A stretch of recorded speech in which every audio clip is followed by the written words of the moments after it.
একটা মশার বাচ্চা এক্ষুনি উড়তে শিখেছে। তো মামশা বলল, যাও বাবা, ওড়ার আনন্দ উপভোগ করে এসো। তো মশার বাচ্চা উড়তে চলে গেল।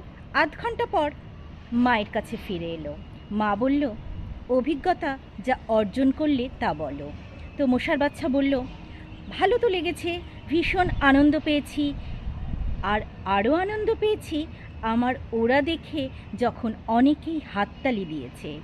তো মামশা তখন বলল, বাবা, ওই হাততালিগুলো ছিল এক একটা মৃত্যুর ফাঁদ। তো আমাদের জীবনেও এরকম অনেক হাততালি মৃত্যুর ফাঁদ হয়ে আসে।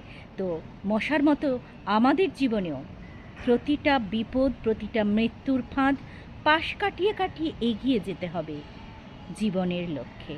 মরাল অফ দ্য স্টোরি, জীবনের লক্ষ্যে যত মৃত্যুর ফাঁদি আসুক এগিয়ে যেতে হবে।